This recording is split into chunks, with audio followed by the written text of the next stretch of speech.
And we also have Maha Mantra there, the famous Maha Mantra. Can everyone hear me? Yes, okay, Yes. good. Okay, good. We can hear you fine. All right. Oh, the famous Krishna Priya. Okay. We are here in coronavirus land. So, uh, we'll do something a little special tonight, maybe a little more traditional. We're going to read a little bit from the Bhagavad Gita. I think you all have heard of the Bhagavad Gita before, hopefully. It's a book that was a transcription of a conversation between Krishna and his devotee, Arjuna. But first, we're going to have some music from a famous musician who's joining us. It's been pretty expensive to pay his fee, but anyway, he's joining us from Fiji. And his name is Maha Mantra. And he's named after the holy names. Pretty good. So you ready to go? What are you going to sing for us tonight? Did you I put don't know your really what Did you put it on original sound on your? Should say turn on original sound. No, you didn't do that, did you? yeah, it was on. Yeah, it's on. You're on original sound. Okay. So what do you want to chant tonight? I don't know really what do you want me to chant? Just a regular song, Hare Krishna tune, or What would you like to chant? Because last time you had "Don't Worry, Be Happy." So yeah. what are the other songs in your repertoire? We have Chant With Me, or we have Waiting For You that we did before too. We have In the Jungle. No.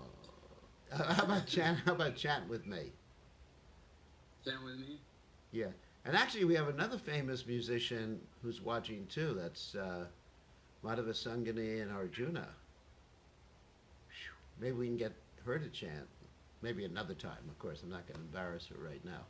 All right, so chant with me, yeah. Take it away. Okay.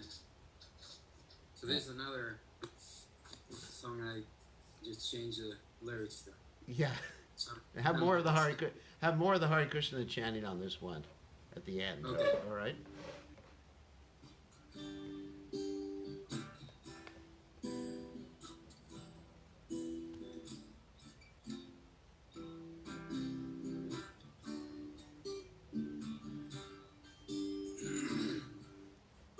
When the night has come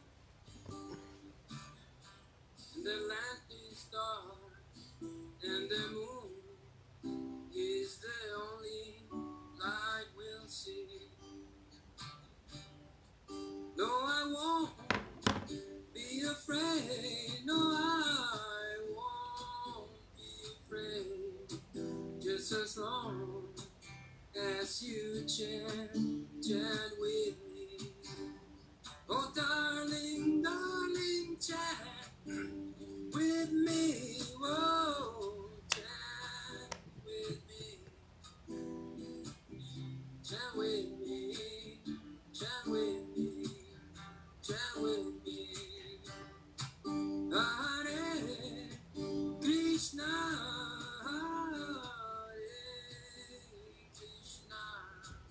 Krishna Krishna, Hare Hare,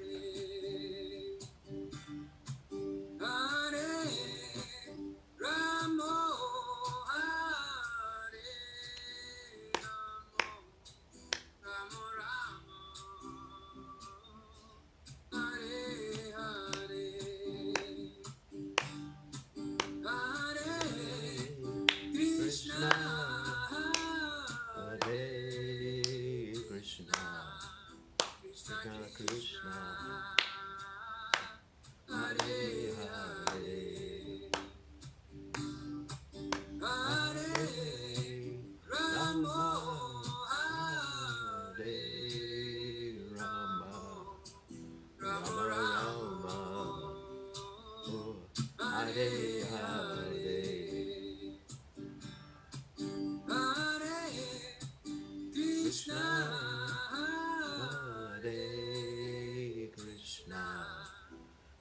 Krishna, Krishna,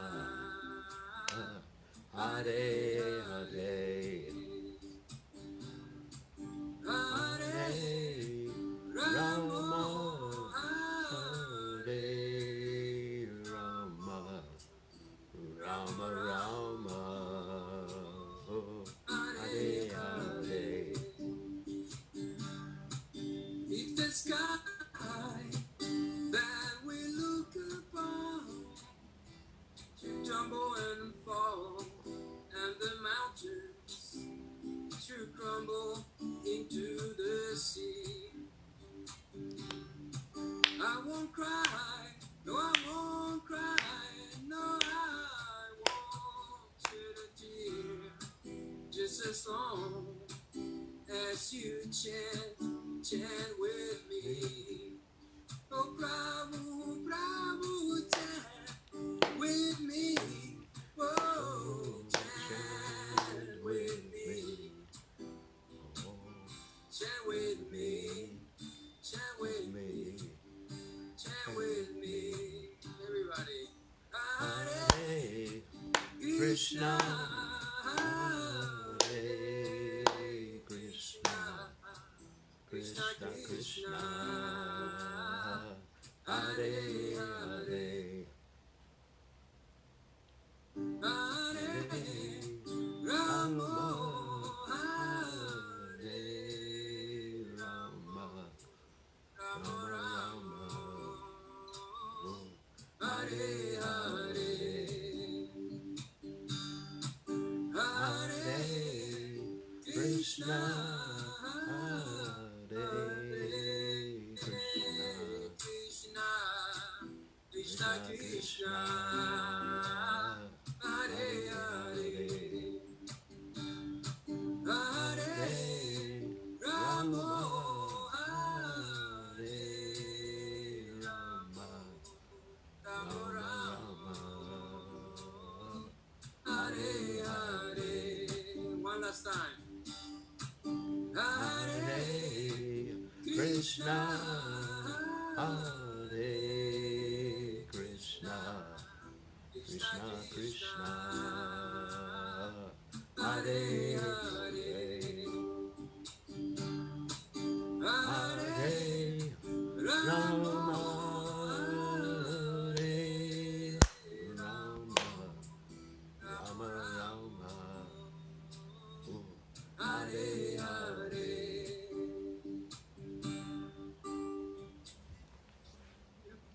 Okay. Yes, you're there. How about where's Adi? He's actually on a call with a devotee. With Shama. No. I think he's a student. Oh, okay. Okay, so how about one more song that everybody knows, My Sweet Lord? Oh, my sweet Lord. Okay. Everyone will We'll just enjoy play a that little one. bit different with more Hare Krishna. Yeah.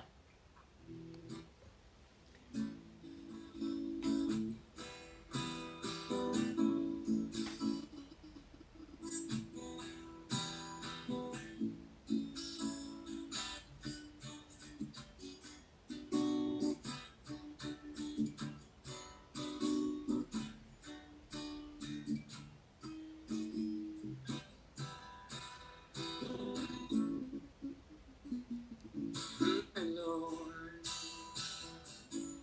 my sweet Lord, my Lord, I really wanna see you. I really wanna be with you. I really wanna see you, Lord. But it takes so long, my Lord. Hare Krishna, my Lord. Hare Krishna, my sweet Lord. Krishna, Krishna, Hare,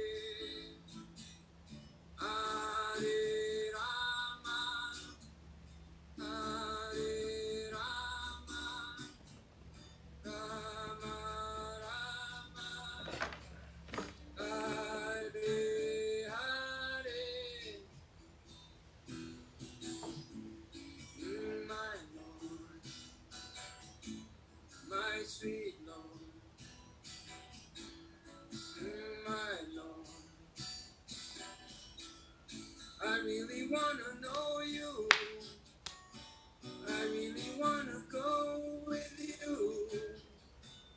really wanna show you, Lord, that it won't take long, my Lord. Hare Krishna, Hare Krishna, sweet Krishna, Krishna,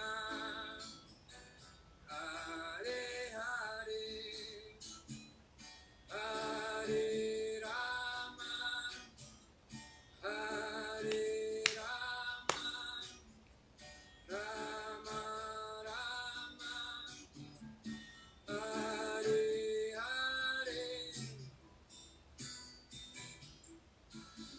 my Lord. Hare Krishna, sweet Lord. Hare Krishna,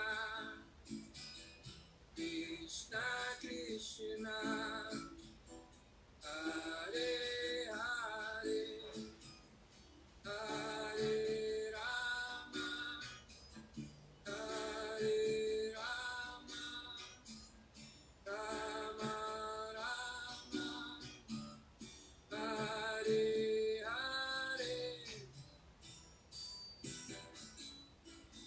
my Lord, my sweet Lord, my Lord. I really wanna see you. I really wanna be with you. I really wanna see you, Lord. Would it take so long, my Lord? Hare Krishna, my Lord. Hare Krishna, sweet Lord. Krishna, Krishna, Hare Hare, Hare Rama, Hare Rama, Rama Rama, Hare, my Lord, my sweet Lord. I really wanna know you. I really wanna go with you. I really wanna show you, Lord, that it won't take long. Hare Krishna, my Lord. Hare Krishna, Krishna Krishna, Hare Hare, Hare Rama, Hare Rama, Rama Rama, Hare Hare,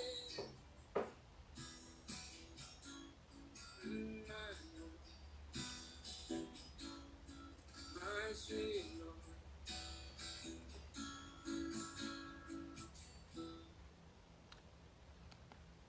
Okay, very nice. Okay, that was Maha Mantra. And so now we'll chant Jai Radha Madhava. Oh, there's Adi Purush, Sure. the famous scholar. Actually, he's a devotee in disguise as a scholar. Okay, so you can put yourself on mute. So we're going to have my portion now. Okay, let's see. Can everyone here? Let's put this. All right. There we go. That's better.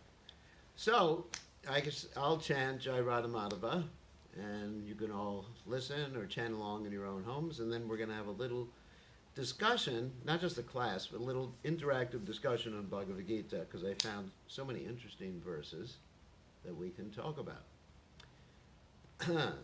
Jaya Radha Madhava Kunya Bihari, Jaya Radha Madhava Kunya Bihari, Gopi Jana Balagoba Kiribadhari, Gopi Jana Balagoba Giri Bharat Hari Yashodanandana Rajajana Ranjana Yashodanandana Rajajana Ranjana Yamunatira Banachari Yamunatira Manachari Jaya Radha Madhova Kunja Bihari Jaya Radha Madhova Kunja Bihari Gopi Jana Balagova Giri Hari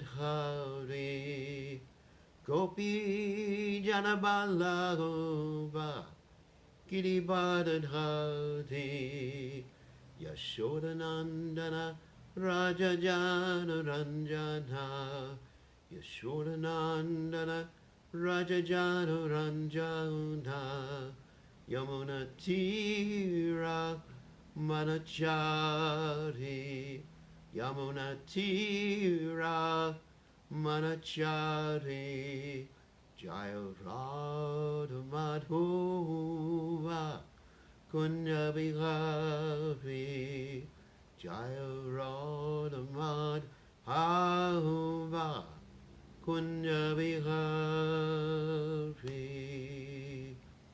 Jai Om Vishnupad Paramahansa Paravatikacharya Avasuteta Sitashi Shimad His Divine Grace Abhaya Charanada Bhaktivedanta Goswami Maharishi Srila Prabhupada Ki Jai ISKCON Founder Acharya Srila Prabhupada Ki Jai Ananda Koti Vaishnava Vrinda Ki Jai Namacharya Srila Haridas Thakur Ki Jai Ramse Kaho Shri Krishna Chaitanya Prabhu Nityananda Shidwaita Gadadha Shivasati Gaur Bhaktivinoda Ki Jai Shri Shri Radha Krishna Gopakapata Sayam Kun Radhakunda Giri Govardhan Ki Jai Vrindavanam Ki Jai Maturam Ki Jai Jagannath Swami Ki Jai Yamunamai Ki Jai Shrimati Tulasi Devi Ki Jai Sama Veda Bhakta Vrinda Ki Jai Gaur Premananda Hari Gaur.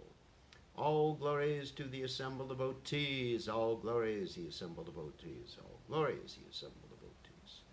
All glories to Shri Guru and Gauranga Srila Prabhupada Ki Jai. So, Om Ganat Mirandasha Gananjana Shalakaya Chaksurun Benitam Yena Tasmai Shri Gurave Namaha. So I thought we'd have this evening's discussion based upon a verse in the 16th chapter of the Bhagavad Gita. And for those of you who know the Bhagavad Gita, the 16th chapter is called Divine and Demoniac Nature. So I wanted to discuss with all of you and unpack each of these qualities that are listed as divine qualities and ask you all to see if you have those qualities and what are you going to do to achieve those qualities? And who do you see who has those qualities? Okay, let's start. I'm going to read the Sanskrit, of course. Let's see, should I read the word by word? Yeah, read the word by word synonyms. And we'll go over the translation one word at a time. So, Shri Bhagavan Vacha Vayam Sattvasam Shuri Jnana Yoga Vipastitihi Dhanam Dhamastik Yagyascha Swadhyastapahar Ahimsa Satcham Akrodas Jagasyanti Rupaishinam Daya Bhutesh Valo Lupwam Mardhavam Rira Chapalam Tejakshamadriti Xocham Adroha Natimanata Pavanti Sampadadhaivim Abhijatasya Bharata. So the synonyms are as follows. Sri Bhagavan Vacha, the Supreme Personality of Godhead, said, Avayam, fearlessness, Sattva Samshuddhi, purification of one's existence, Jnana, knowledge, Yoga, of linking up, Vyavastitihi, the situation, Dhanam, charity, Dhamma, cha, and controlling the mind, Yagya, cha, and performance of sacrifice, swadhyaya, study of Vedic literature, tapaha, austerity, arjavam, simplicity, ahimsa, non-violence, Satcham, truthfulness, akrodha, freedom from anger, tyaga, renunciation, shantihi, tranquility, apaishunam, aversion to fault finding, doya, mercy, bhuteshu, towards all living entities, alolupvam, freedom from greed, mardavam, gentleness, ri, modesty, achapalam, determination, teja, vigor, kshama, forgiveness, driti, fortitude, shocham, cleanliness, adroha, freedom from envy, na, not, atimanita, expectation of honor, bhavanti, become, sampadam, qualities, daivim, transcendental, abhijatasha, one who is born of Bharata, O son of Bharata. So rather than read the whole verse, I'm going to just go through each particular quality and try to discuss it and ask for questions and realizations from all of you, since we want to do this in a rather interactive fashion. So of course it starts, Sri Bhagavan Vacha, the Blessed Lord said, and the first quality here is fearlessness, which is really interesting in regard to today's situation, because many of us are fearful right now. So what we have to fear, actually, there's one interesting quote, there's nothing to fear but fear itself. Anyway, actually, it's good to be fearful of certain things. Now, I'm going to ask you all, to see who wants to participate, what should we be afraid of? Anybody, speak up if you would. Okay. There, you got to take yourself off mute to speak up. Just speak up. Don't have to raise your hand. Just speak, whoever's first. Afraid of forgetting Krishna. Yes. Afraid of forgetting Krishna. What else are we afraid of in that regard? Afraid of Maya. Afraid Maya's of Maya. attraction. What else are we afraid of?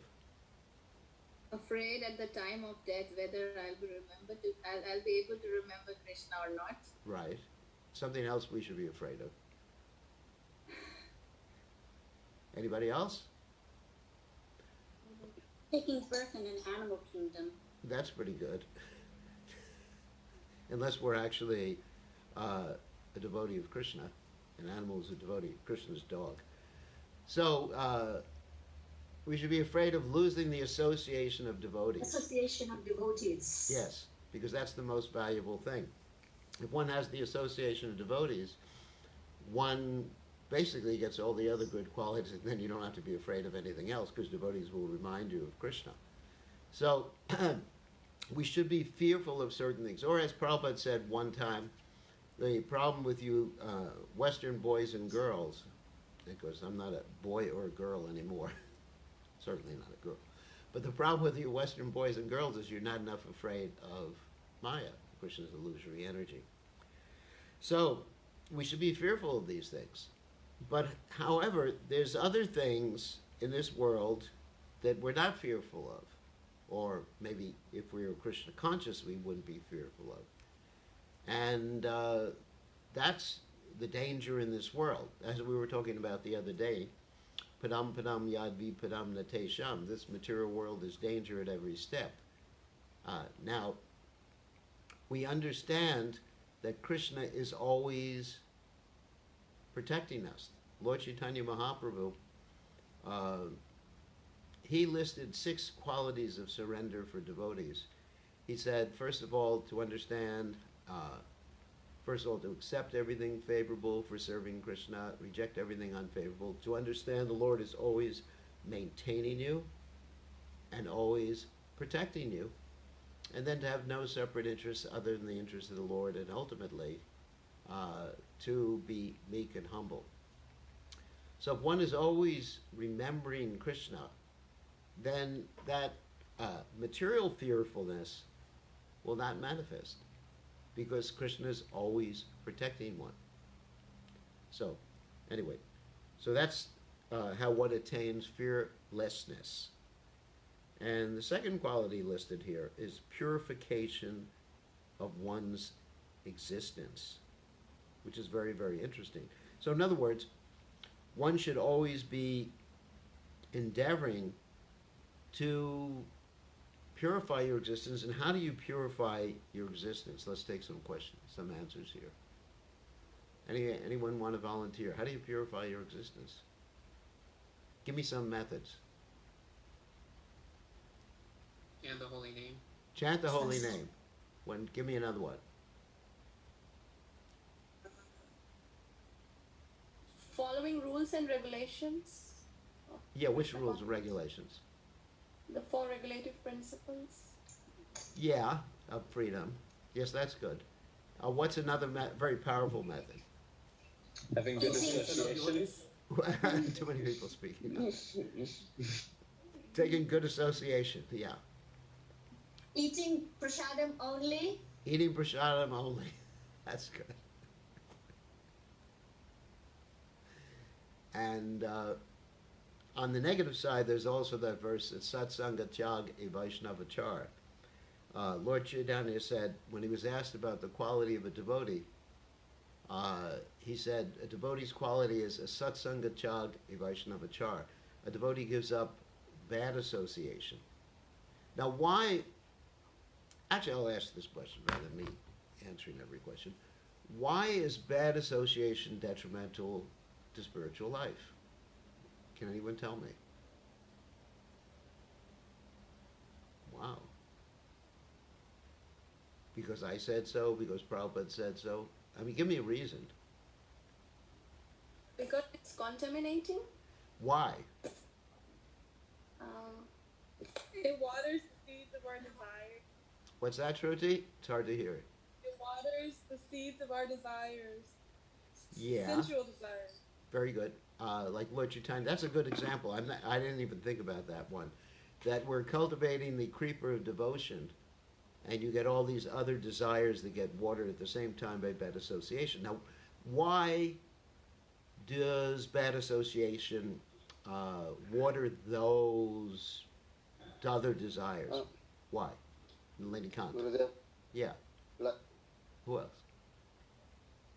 maybe we can't get excel in our bhakti. Yeah, but why? Why? Why is bad association? All right, let me be more specific. Let's say I am eating food cooked by a Rakshasa. like, Vegetarian food, of course. Let's say Gurudev, like, let's say I'm going to McDonald's, which I would never do, and ordering the veggie burger. Why does it interfere with my bhakti? Why? I know it, eating food cooked by non-devotees contaminates the mind, but why? My question is why? Give me a verse from the Bhagavad Gita. It has to do with the most mature nature. Yes, exactly. And the verse I was thinking of is Karanam Guna Sangasha Sadasa Janma Jonishu. That our entanglement is due to the three modes of material nature. And everything in this world that is not connected to Krishna, in one way or other, has a covering of these three modes of nature. Just like paint. When you have wet paint over everything and you touch it, then you get the paint on your hands or whatever you touch. So everything in this world, that's why we have to be very careful to keep our consciousness pure. I'll give you a practical story in my own Krishna consciousness, which I like to always illustrate these points in my utilize in my own experience. Once upon a time, many years ago, before any of you in this conversation were ever born, I was traveling with a sannyasi, and he had just taken sannyas, and I was a nice, pure brahmachari. It was kind of funny. I was humble, pure, devoted. Anyway, so I was a pure brahmachari, and I was traveling with him, and as the sannyasi told me that now that we're traveling and preaching, it doesn't matter that we have to prepare our own food. We can just go into the supermarket and basically pick whatever we want, the salad dressing, the prepared foods, it doesn't matter, and we can just Sri Vishnu it. Anyone's heard of the word Sri Vishnu? Actually, Yes. I don't have any remembrance of Prabhupada ever using the term Sri Vishnu in something. Although the devotees do it all the time. You take a glass of water, Sri Vishnu, Sri Vishnu, Sri Vishnu, Om Tat Sat, like that. And so we started doing that. And I thought, this is great. You know, we don't have to wake up early anymore. Fantastic. You know, everything I always hated about Krishna consciousness, like waking up early, we don't have to do. And we can just go to the supermarket and buy some nice, there was a type of bread at that time called Oro wheat bread. You know, nice, organic, mixed wheat bread. So I thought this was great.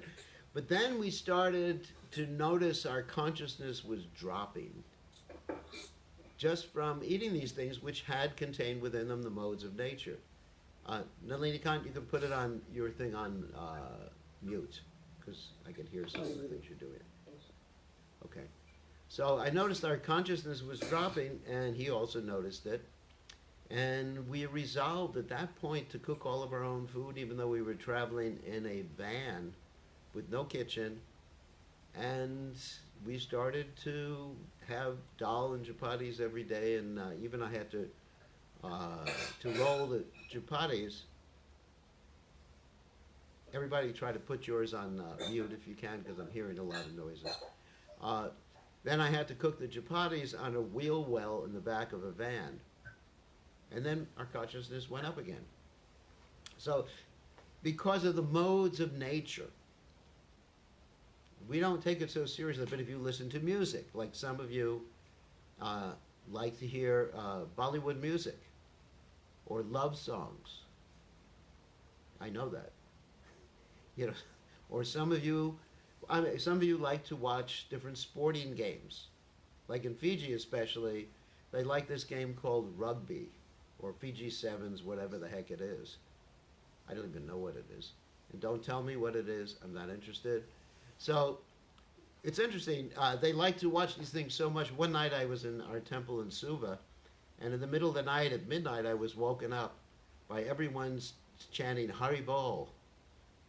And I was thinking, boy, these devotees are so enthusiastic, they're chanting the holy names in the middle of the night, Hari Bol, Hari Bol, Hari Bol.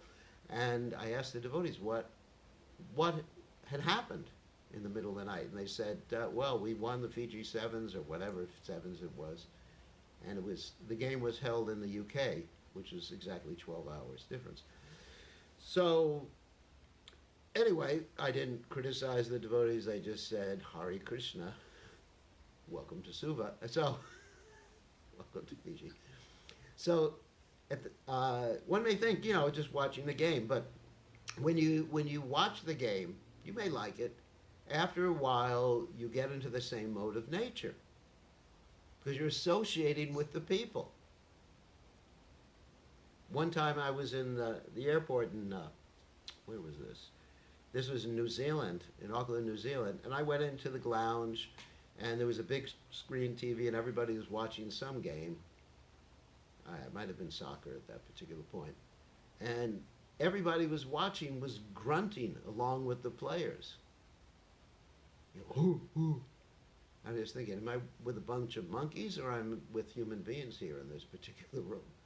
So, in other words, they were, by association, they were absorbing these modes of nature.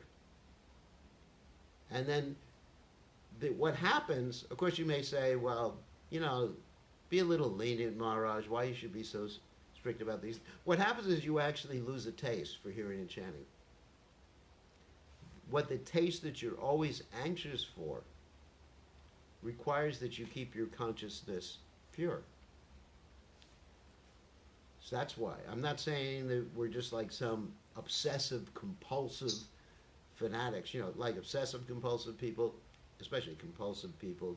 Some of you have studied Shakespeare. have heard about in Macbeth, out, Lady Macbeth cleaning her hands because she had been complicit in a murder, out, damn spot like that. So some of you may think that this is being really obsessive or compulsive, this type of cleanliness. Well, if you follow this type of cleanliness, you'll taste so much nectar, ecstasy, you won't believe. So that's really, you keep your consciousness pure, and then, like keeping your glasses pure, you can see things as they are. Otherwise, you're chanting the holy names, Cheto Darpanam Arjanam, Bhava Mahad Bhagni Nirvapanam, cleanses the heart. So you're cleansing the heart, and then you're throwing more dirt on the heart again. I know I'm speaking as a fanatic sannyasi, sorry about that. But this is what Krishna's words here, which I can't see unless I put my glasses back on. So Krishna's words, purification of one's existence. The reason we're interested in that, so we can taste the nectar that we're always anxious for. I mean, I want to be happy. I want to have a taste for hearing and chanting about Krishna. Anyway, so one should, two things about purifying one's existence. Take the positive steps. Positive steps are association with devotees, chanting the holy names, eating prasadam, seeing the deities. I mean, I can go through a whole list of things. Serving Krishna, and then negatively try to avoid things that will contaminate you. Why play in the mud? When I was young, I used to play in the mud and enjoy it. I'm sure some of you did too.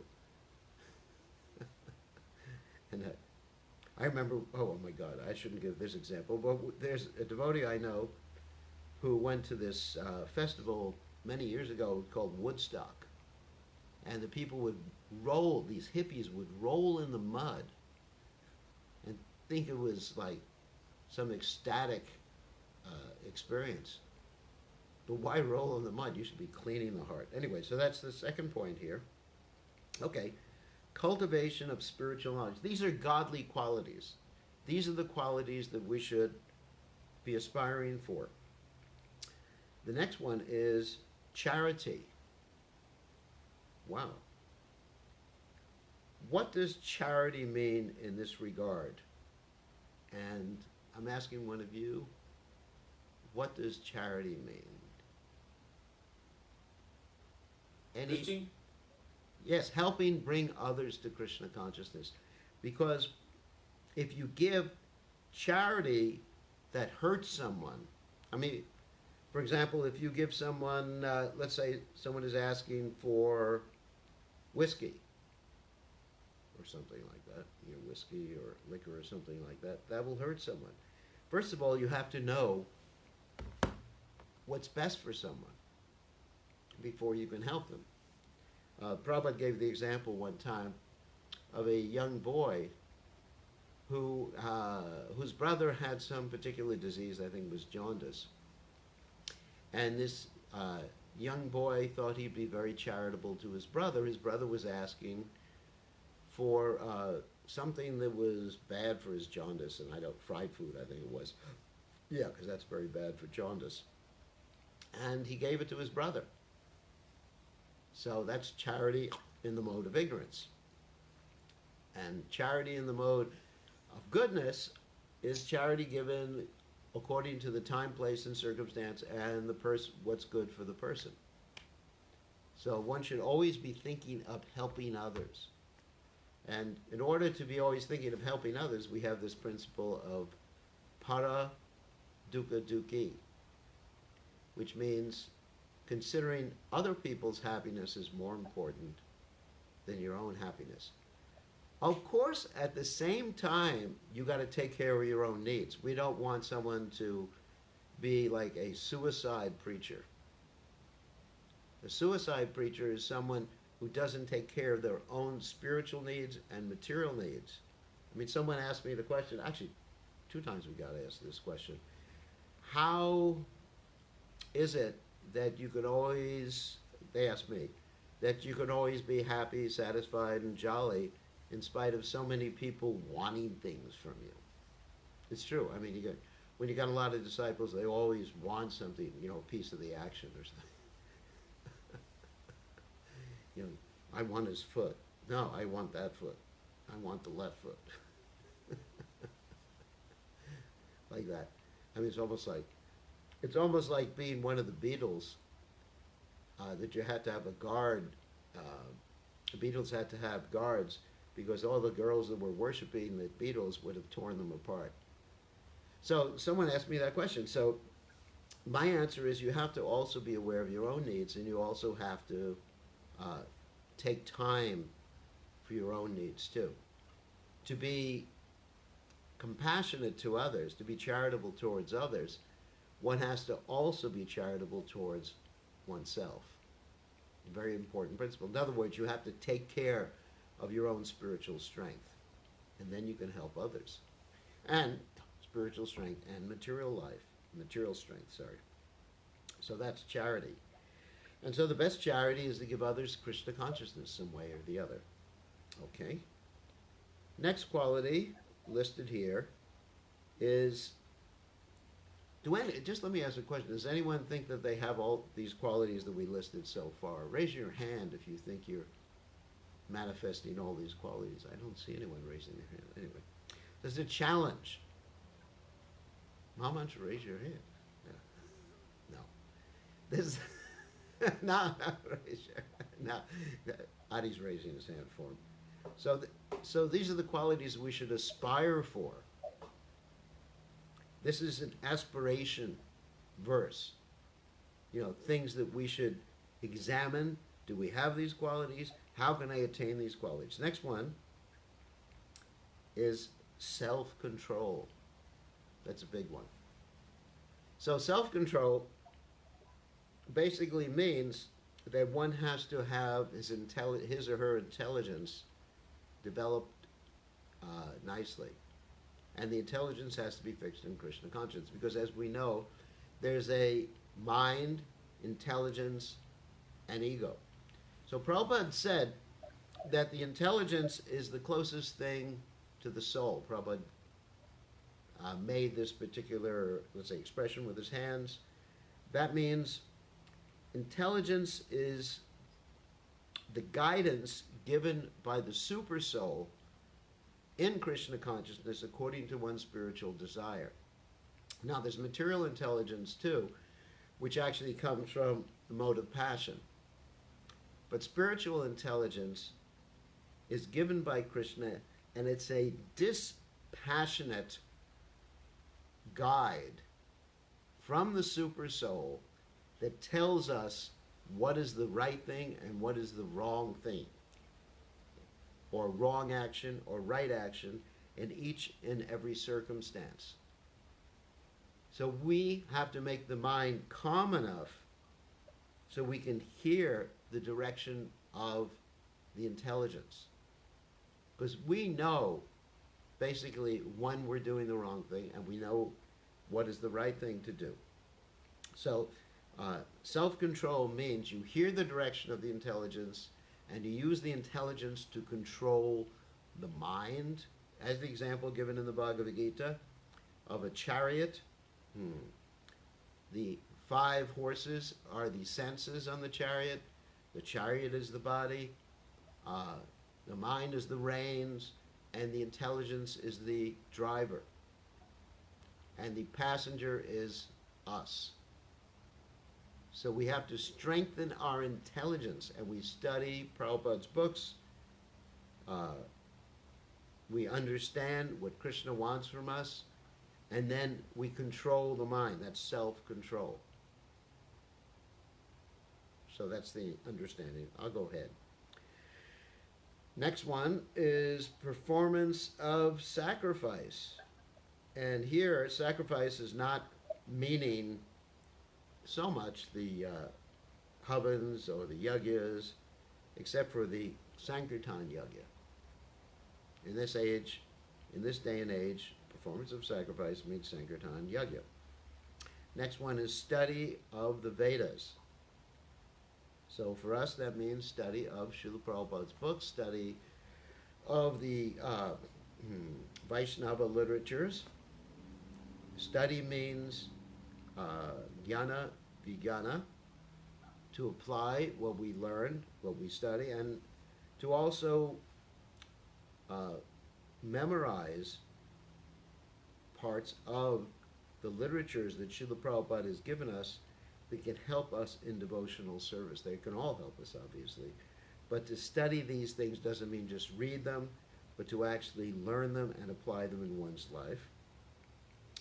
The next quality listed here, qualities, are austerity and simplicity. And actually they're very similar. Austerity and simplicity means basically to only accept what's necessary for carrying out your service to Krishna, not accept more than absolutely necessary. And that's simplicity also. And simplicity also can refer to being a simple person, not a simpleton, but a simple person in the sense that not a sophisticated person and ready to do whatever service Krishna wants. Next quality is non-violence. Actually, I want to speak a little bit about this quality of non-violence. Non-violence, in many things that we do, there's an aspect of violence to them. And we need to examine our lives. I mean, of course, I don't know if I should make reference to this, but let's say if we're getting some particular foodstuffs that are a product of violence, we need to think very carefully whether or not we should be engaged in obtaining those particular foodstuffs. If those particular foodstuffs, to be more specific, have to do with the mistreatment of the cow, I think we should think very clearly with an objective sense, using our sense of ethics and morality, whether it is right for us to engage in that activity. I mean, I'll give you another example of nonviolence. A very simple thing that happened to me the other day. I was walking, as I'm doing every day, and chanting my japa, and I was walking in the field we have across the street from the temple here, and inadvertently, whoops, someone's chatting. So inadvertently, I stepped on an anthill. You know, anthill, that means where the ants are.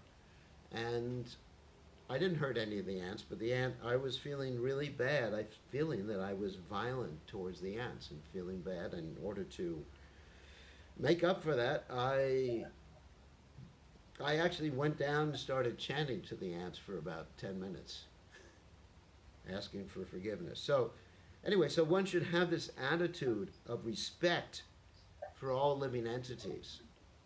I know it sounds kind of funny, but respect for all living entities who are parts and parcels of Krishna. That means all living entities.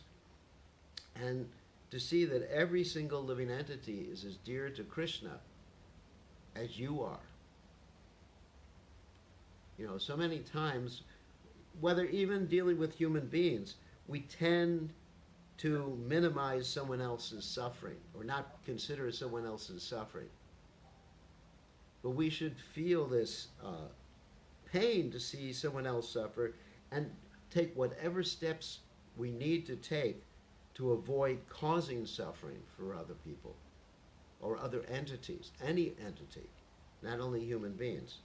So to me, this quality of nonviolence is extremely important. So does anyone have a question about that point? Because for me, this is like one of the number one qualities. Questions about nonviolence?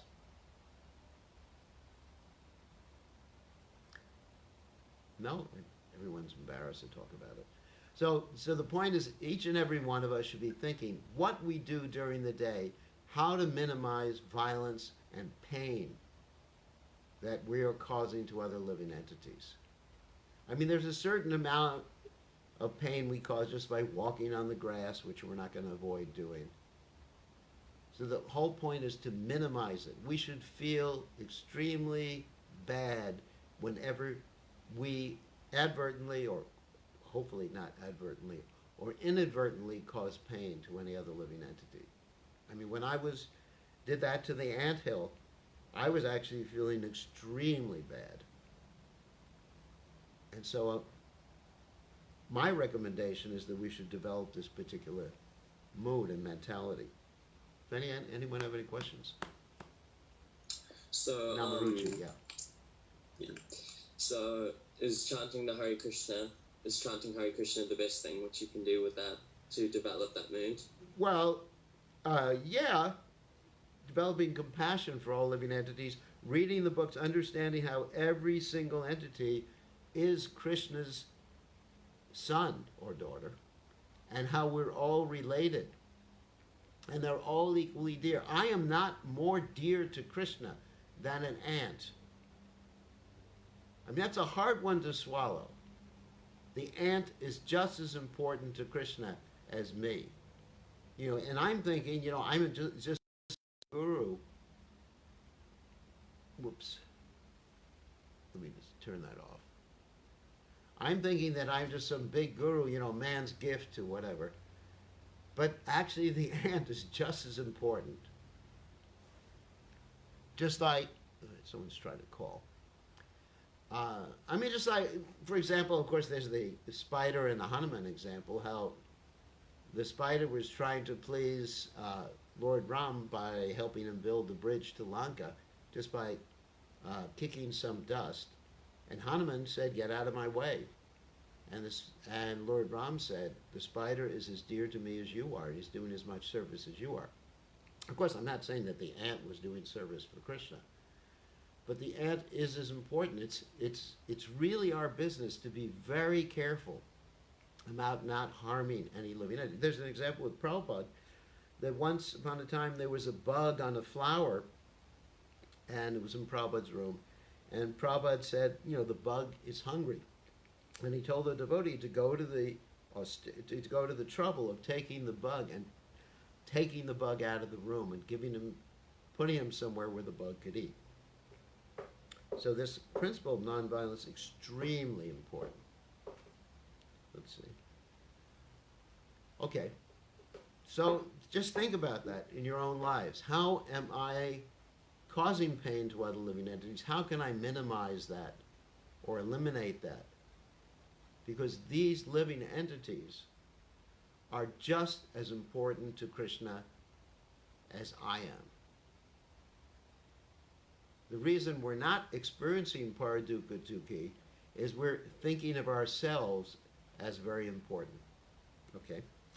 Next one, actually, this is probably the last one we'll do today. Gurudev, I had one question. Yeah, what's the question? Yeah. Nonviolence. Can you just speak briefly also about how words can be violent, how there can be violent communication that can cause pain? Oh, yes, of course. Thank you for asking that question. We can actually cause a lot of pain to other human beings by being abusive, by saying things that are insulting or discouraging to other people or minimizing other people's service. We should always be thinking of encouraging others in Krishna consciousness, encouraging others in general. We should be positive with people. So yes, that's actually quite an important point, Krishna Priya, that actually sometimes it's mentioned that harsh words coming from someone are more painful than a knife in the heart. So any way that we are causing pain to people,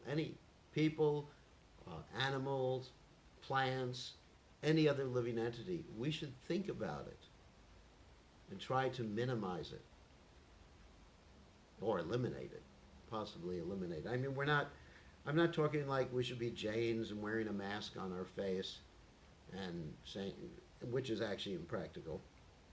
But there's always some interaction with living entities where we may cause pain. You step on grass, for example, which I gave before. But we should minimize these things and just feel very humble about it. Who am I that I have the right to cause pain to another living entity because of my service or my mood? Very, very important in dealing with others. Okay. And the last one I'm going to deal with today is truthfulness. Truthfulness means, of course, in Krishna consciousness, to always speak about the absolute truth, but beyond that, to not tell a lie, except in the circumstance where we're saving someone's life, then a lie could be told at that point. And that's the example given in the Mahabharata, where grandfather Bhishma realizes finally at the end that it was all right for him to break his promise. Of course, that was too late when he realized that. And grandfather Bhishma gave the example. He said, once upon a time, there was a bunch of thieves or dacoits who were running after a family to attack them and perhaps kill them. And this family took shelter in the ashram of a sage. And the dacoits went to the sage and said, have you seen the family? And the sage said, yes, they're in my ashram. And the family was killed by the dacoits. And so at that point, a lie would have been appropriate. But generally, devotees should always tell the truth, especially if we're representing the Krishna consciousness movement, because once you lie and someone catches you in a lie, then they'll never trust you again. And also, lying brings the mode of ignorance and passion and contaminates one's mind. Krishna says in the Bhagavad Gita, the austerities of speech are satcha priya hitam, to always speak truthfully, pleasingly, and beneficially. So truthfulness is very important. So we'll end here because we've got a few more to do. Maybe we'll do this tomorrow night. Actually, a lot more to do. Anybody have any questions about any of the points we made today? I do too. Yes. Sorry. Okay, who's speaking? Gurudev, this is Adidev Das. Oh, Adidev. Hare Krishna, Adidev. Yeah, Gurudev, I have a question about the non-violence. Yeah. We do a lot of pest control. Even in TT room also we Yes. we remove unwanted pests, and also in home, with the ants and everything, so many things. But we are forced to take care of them. So how to understand? That's why I use the term minimization. That sometimes, in the service of the deities, yes, we may have to get rid of we should get rid of the cockroaches. We may have to get rid of the bugs, and this is in the service of Krishna. That's why I use minimization. So we should be careful not to do any more than absolutely necessary to minimize. I mean, for example, as you all see, I'm here in my home and under seclusion, which is for everyone's benefit. So, and protecting everybody from me. So I'm here in my home, and during the summer months, we get a lot of these things called fruit flies. I think everyone knows what a fruit fly is these little tiny bugs, especially when you got bananas and other fruits like that. They're all over the place. And so I was thinking, what are we going to do with these fruit flies? I'm not going to kill them. So we devised a very nice means to catch them and set them free outside. And we made a little funnel device like this with a lid where they could fit in but not come out, and put it on top of a jar and put some fruit in the jar, and they would all go into the jar and they couldn't get out, and then we set them free outside. So in that particular case, I had a remedial measure by which I could get rid of the flies without being violent towards them, although that particular methodology or a similar methodology may not be available in all circumstances. So one has to be practical in this world. I don't think you can avoid committing some violence. You know, what is that statement? That one eats. I'm trying to remember the Sanskrit for it. Jivasa, jivasa, jivanam. You actually eat by eating other living entities. You know, just like you're cutting down the poor, innocent broccoli. Have compassion for the broccoli. So, but we're offering the broccoli to Krishna. We're offering the asparagus to Krishna. We're offering some plants. Sometimes we have to cut down the whole plant.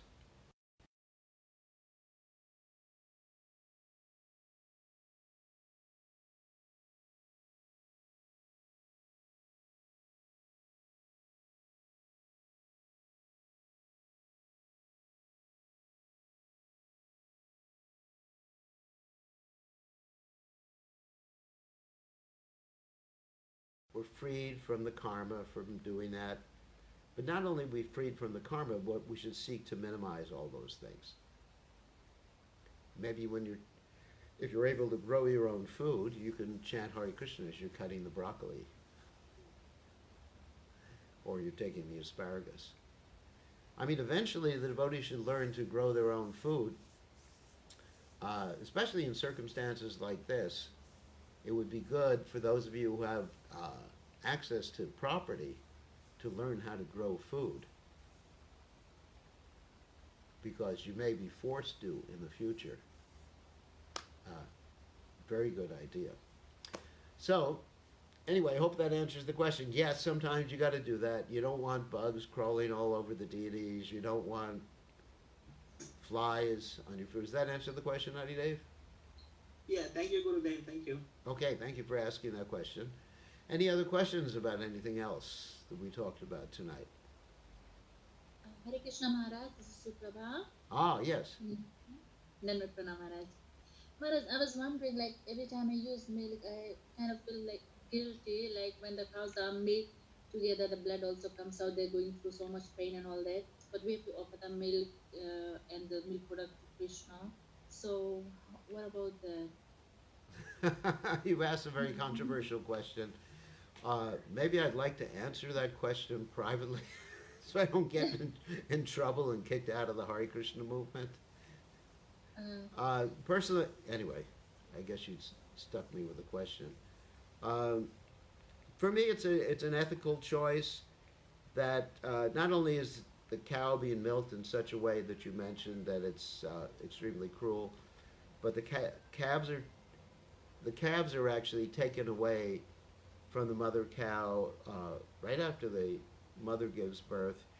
In the Ramayana, it says actually it's sinful to drink milk or to take milk from a cow that doesn't have its calf.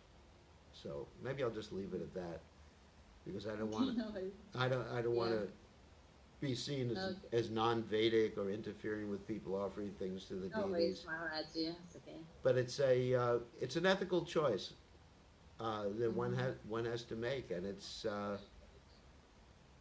the male calves are taken away. Anyway, you got me started. The male calves are no, it's not. It's okay, yeah. No. The male calf. Well, you started me. So the male calves are taken away, and they're actually killed immediately, almost immediately. And the cow is not allowed to live its full life, only 6 or 7 years until its milk production drops. So anyway, so it's an ethical choice. You all have that choice to make. I know I've made that choice in my life, so we should think about that. I mean, I think about whatever I do. I think about, is it too much? Am I harming other living entities? Is it just too much? What, I have to be consistent with my ethical beliefs. And this nonviolence to me is actually an extremely important point. So. Thank you, Maharaj. Okay, sorry about that answer. Right. So, Thanks for asking that question. Yeah, that's fine. No, it's fine you asked the question. I just was trying to avoid it. So, any other questions? Quick questions. It's after 6 o'clock here. quick questions about anything? Bhagavad Gita. As you see, in this particular verse, as in all verses of the Bhagavad Gita, you can go through each word and analyze each word and try to understand how it applies to you. Because everything's meant for application. You know, sometimes we think the Bhagavad Gita is a very nice philosophical text. We're supposed to learn all these verses. But everything can be applied to our own lives. You know, not only is it knowledge, but it's applied knowledge. Jnana and Vijnana. Okay, on that happy note, thank you all for joining us. It's nice to see everybody from New Zealand. Krishna Gurudev, can I ask one Oh, question? Nalini Kant. Yeah, ask a question.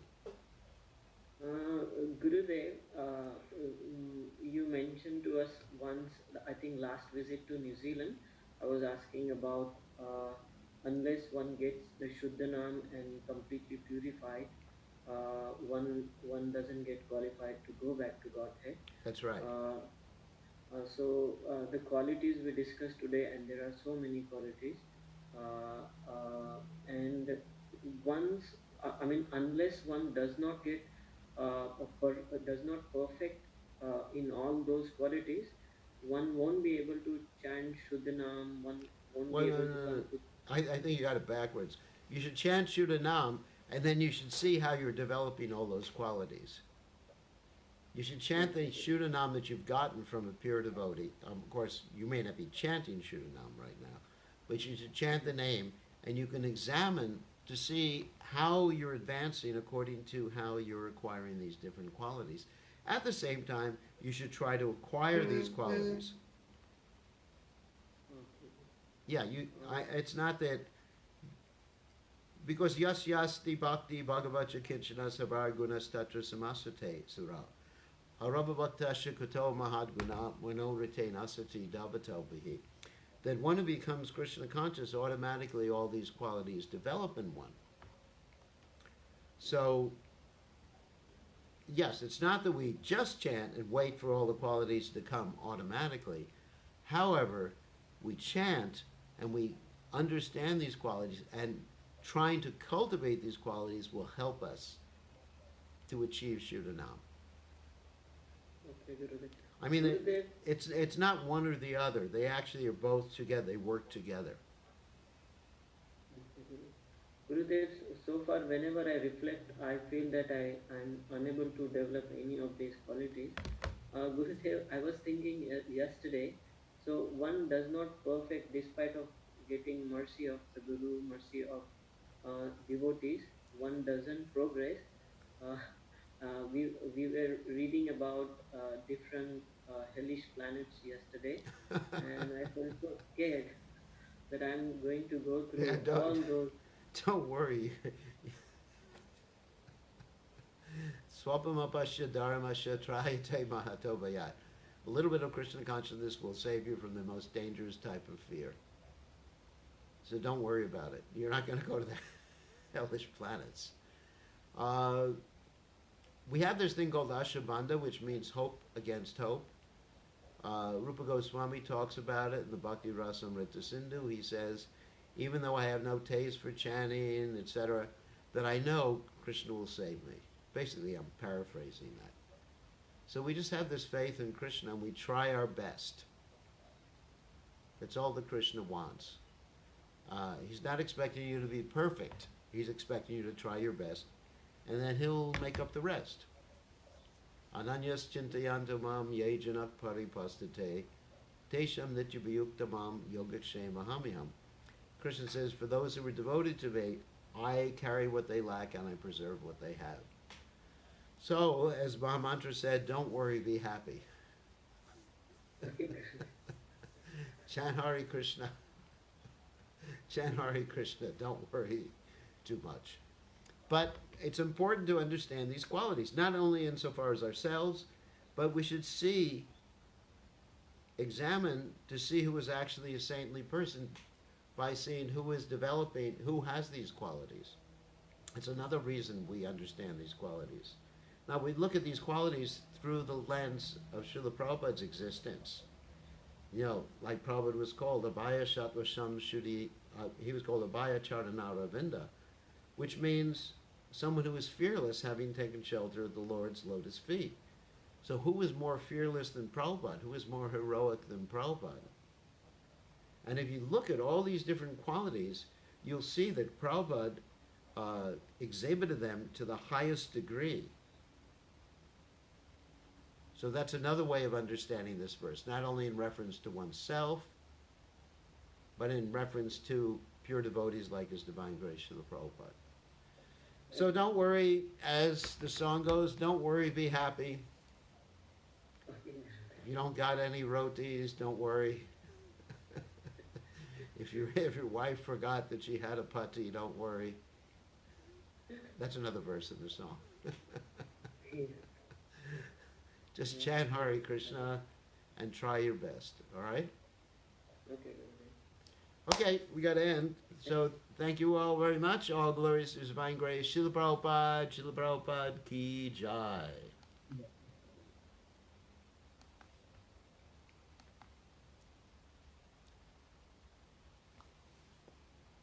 Thank you for all.